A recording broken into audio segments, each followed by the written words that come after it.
Hello मेरे प्यारे दोस्तों, आज हम लेकर आए हैं कहानी गरीब और जादुई गाय।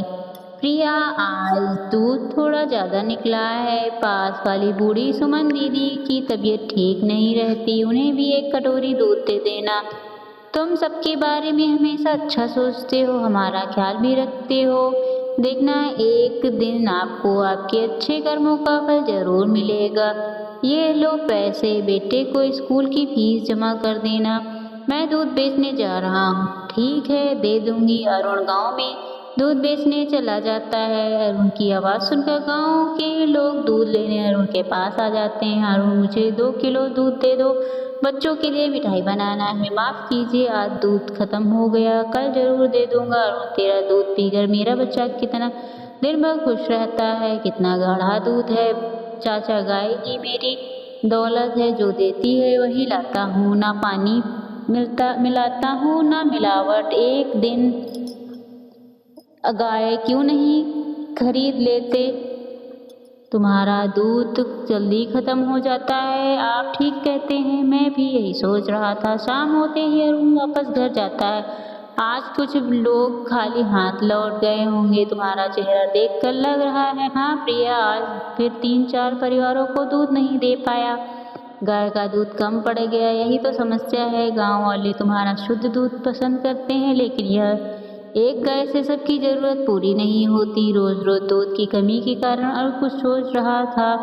तभी प्रिया पूछती है, क्या सोच रहे हो? सोच रहा हूँ हमें दूसरी गाय खरीद लेनी चाहिए। पिछले 6 महीने से काम ठीक चल रहा है, थोड़े बचत भी हुई है। सही कह रहे हो, अब हमारा बेटा भी बड़ा हो रहा है, उसकी पढ़ाई के लिए ज़्यादा कमाई जरूरी है। बिल्कुल। और सोचो, अगर तुम्हारी दूसरी गाय आ गई, हम रोज 10-12 और परिवारों को दूध दे सकेंगे। दही और मक्खन भी बेचना शुरू कर सकते हैं। महीने में कम से कम 20,000 ज़्यादा कमाएंगे। मेरी माँ ने जो नए साल पर कड़े दिए थे, उन्हें भी गिरवी रख सकते हैं। अगर पैसे कम पड़े तो नहीं प्रिया, तुम्हारे गहने नहीं बेचेंगे। कृष्णा काका ने कहा था वो अच्छी नस्ल की गाय रियायती दाम पर दे देंगे, तो फिर कल ही चलें गाय देखने। मैं अपने घर की जिम्मेदारी संभाल लूँगी। ठीक है, कल सुबह ही निकल जाता हूँ। अब हम किसी को खाली हाथ नहीं लौटाएंगे। अगले दिन अरुण कृष्णा काका के पास जाता है। अरे वाह अरुण बेटा, कैसे आना हुआ? प्रणाम काका, एक और गाय लेनी है। पिछली बार जो दी थी बहुत अच्छी है, शांत और दूध भी देती है। आहा, मेरी गायों की नस्लें ऐसी ही है। देखो, वाह सचमुच स्वस्थ दिख रही है। और इसका बछड़ा भी साथ ही दे दूंगा, दोनों को साथ रखना, दूध 2 गुना मिलेगा। बहुत अच्छा काका, ठीक है, यही ले लेता हूँ। अरुण नई गाय और उसके बछड़े को साथ लेकर लौटने लगा। रास्ते में तूफान में बछड़ा खो गया। आ गए? हाँ आ गया। अरे ये गाय तो बछड़ा कहाँ है? मेरे साथ ही था, शायद तूफान में रास्ता भटक गया, मुझे ढूंढने जाना होगा। मौसम खराब है, अभी मत जाओ। नहीं, गाय मेरे भरोसे आई है, मैं उसके बच्चे को नहीं छोड़ सकता। वो रहा बछड़ा, इतने मेरे बछड़े की रक्षा की, इसे भी साथ ले चलता हूँ। अरुण ने जंगल में बछड़े को ढूंढ निकाला, देखा कि एक गाय उसकी रक्षा कर रही। वह दोनों को अपने घर ले आया। प्रिया देखो, यह कोई साधारण गाय नहीं प्रिया, आज इसी ने तूफान में हमारे बछड़े की जान बचाई। जब तक इसका मालिक नहीं मिलता, हम इसकी देखभाल करेंगे। ऐसी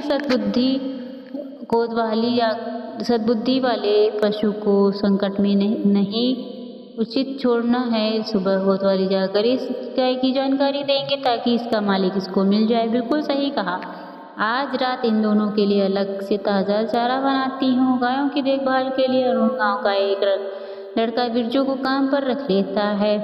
जब अरुण चमत्कारी गाय का दूध निकालता है, तो दूध अपने आप बहने लगता है। अरुण हैरान था, वह दौड़ कर जाता है और प्रिया को दिखाने गाय के पास लेकर आता है। देखो प्रिया, यह गाय तो चमत्कारी है। जब मैंने दूध निकालना चाहा, तो दूध अपने आप बहने लगा।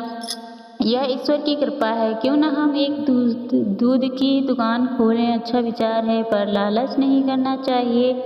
लालच नहीं, समझदारी। वाह, आज तो बहुत सारा दूध है। क्या बात है अरुण बेटा, काका भगवान की कृपा है। मैंने एक नई गाय खरीद ली। लीजिए चाचा, आज तो जितना चाहो उतना दूध है। हाँ हाँ, दे दो अरुण। अब तो हमें दूसरे गांव जाने की ज़रूरत नहीं पड़ेगी। आज से कोई भी खाली हाथ नहीं लौटेगा। बेटा, मुझे आज ज़्यादा दूध चाहिए, मेरे पोते मुझसे मिलने आने वाले हैं। जी माँ जी, लीजिए, आपके लिए हमेशा अतिरिक्त दूध रहेगा। अरुण ने यह दुकान खोलकर बहुत अच्छा काम किया। सेठ जी, बस ईश्वर की देन है। आपको कितना दूध चाहिए? एक रात चमत्कारी गाय गायब हो गई। बिरजू भागकर अरुण के पास जाता है और चमत्कारी गाय के गायब होने की खबर देता है। अरुण बहुत परेशान हुआ। उसके ग्राहकों को बिना दूध के लौटना पड़ा। एक बूढ़ी महिला उसे सांत्वना देते हुए उसके घर आती है। उसी रात अरुण ने सपना देखा और गाय वापस आ गई। गाय के आने के बाद अरुण अपनी दूध की दुकान फिर से शुरू कर लेता है। एक बार फिर वही बूढ़ी महिला अरुण के घर आती है और उसने कहती है, अरुण, यह एक जादुई गाय है, कई सालों से मेरे पास थी।